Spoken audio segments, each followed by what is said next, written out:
Yeah, people of God, thank you so much for joining me in this video. I am so happy to have you here with me. In this video, we are going to be talking about studying in Austria, Vienna University of Technology.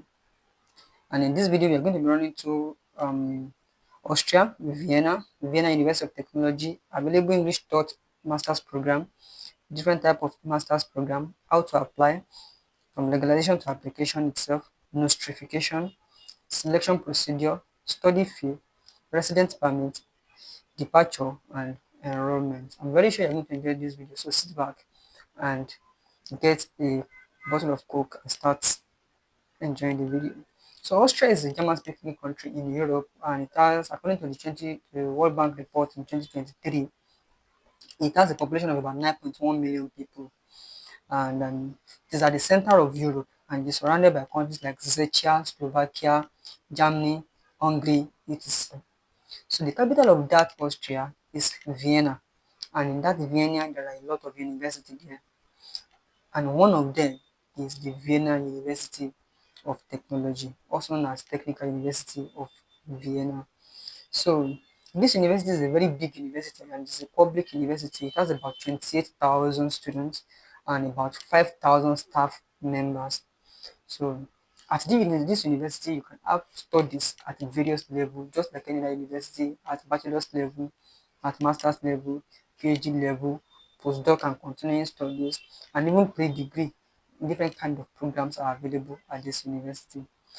So, but because Austria is a German-speaking country, the major language that they speak in that they use at their bachelor's level to teach all their students in the bachelor level is German. So if you're looking for an English course, this is not the school to check. At least as for the time I am shooting this video, they don't have an English course at the bachelor's level. So, but at the master level, they have a mix of both German and English language. So there are courses that are fully taught in German, there are courses that are fully taught in English, and there are courses that are a combination of both German and English at the master's level. So when you get the course you want to study, it's a responsibility to check all the full description of the course to be sure that the course is taught and assessed fully in English so that everything can go smoothly during your studies. So the following are actually the English taught master's program that are available at the Vienna University of Technology as at the time I am shooting this video. Number one is building science and environment.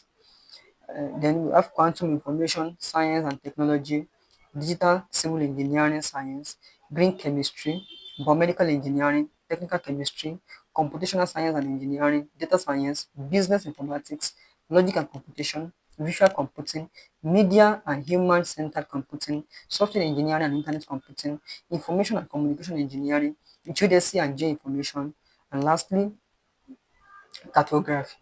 Now, that is the list of the master's program that are taught in English that are available at this university as at the time this video is being shot. It is a responsibility to reconfirm and check everything I have said in this video and make sure that those courses are actually taught in English before you proceed in them. So, and then based on the different factors that that contribute to the way the master's program are run, the master's program at this university can actually be recategorized so that you can actually understand some basic factors in this university. So they have MSc programs with limited slots. They have MSc program with limited slots. They have MSc program without limited with unlimited slots. So that means that if you apply to program with limited slots, you only take the number of people that they need. In the program that they are unlimited slots. That one, once you apply and you meet all the requirements, they will take you because they need as many people as possible.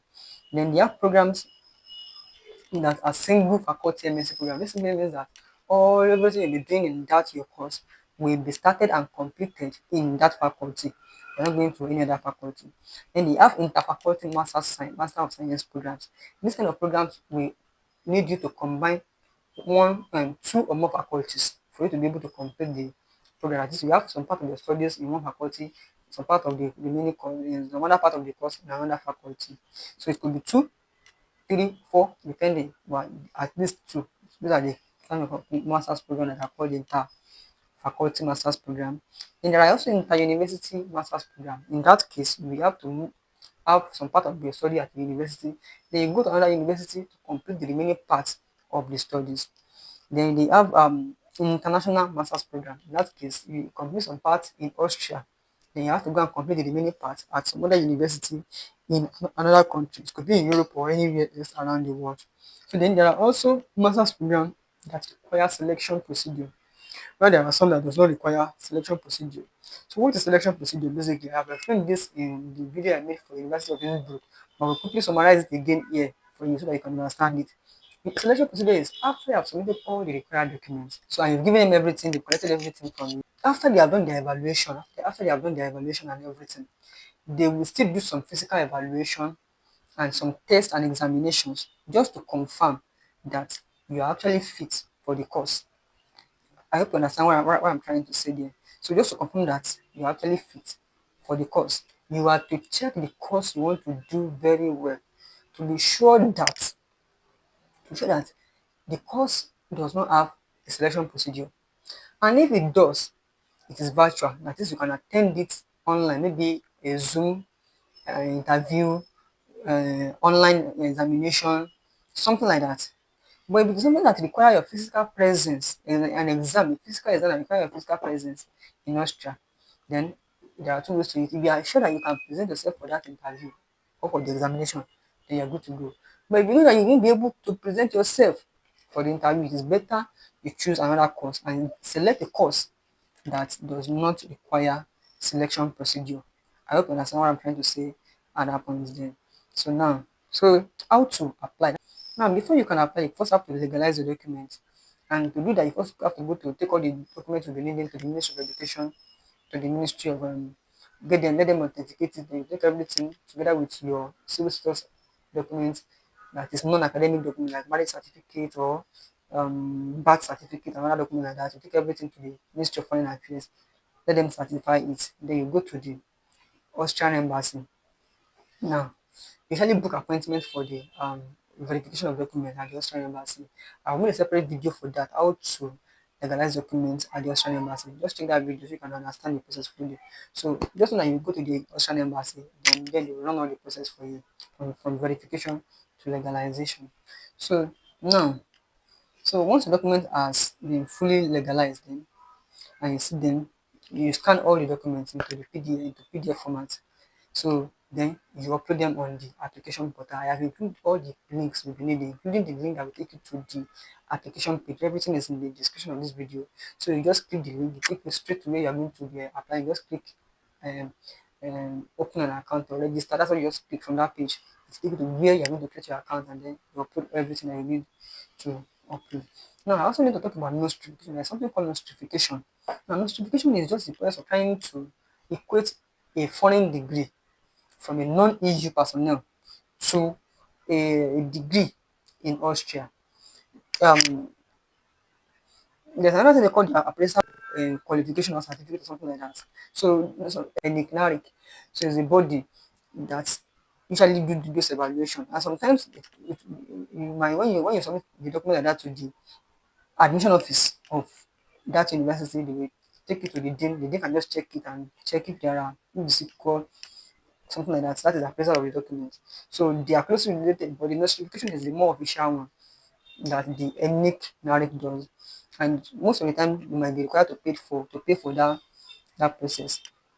So that might be requested or required after you've already submitted all the document and they still feel that they still need to do further evaluation of the document. In most cases, they don't need it, but then they usually need it for some selected courses, maybe like civil engineering. You just have to do it because probably I think the content of the courses vary from one university to the other. So you might just want to reevaluate it and be sure that you really have what it takes to do the course. So that is that for that. So now the next one we're talking about here is the study fee. So the study fee is just like any other university in Austria, 726.72 for the tuition and 25 approximately 25 euro for the student union fee. If you add everything together, should we give approximately 752 euro per semester. That's all you are paying. And that's basically one of the reasons we are talking about Austria because it is affordable, it is cheap. That's one of the reasons we are talking about it. So now, after you have paid your first semester fee. They've given you the admission and you pay the first semester fee. The next thing for you to do is to apply for your residence permit. Don't forget you already used legalized documents to apply for the admission. So all the documents are already legalized. So you have the admission, you pay tuition. At that point, you can apply for your resident permit. Once your resident permit is ready, you just depart from your current country and you go to Austria straight away. If your admission is fast approaching and you are not able to get your resident permit on time, you can quickly apply for national visa G, and then you can use that one to move into Austria. Before you can use that national visa G, then you must have add an hint that the decision for your resident permit is actually going to be positive. I hope you get that. So once you get to the to Austria, the next thing for you is to target the enrollment date. Enrollment is very important. Once you get there, you pack all your documents, you go to the admission office and you present yourself for enrollment. So they ask you basic things, you follow the process, and you are good. You are good to go. So you need to watch the deadline because you must not miss the deadline for that enrollment. I am so happy that you stayed to the end of this video. I have come to the end of this video, and I believe that this video has impacted some knowledge in you concerning the Vienna University of Technology, and basically you have some information about it. So thank you so much for watching this video. I can't wait to meet you in the next one. Bye for now.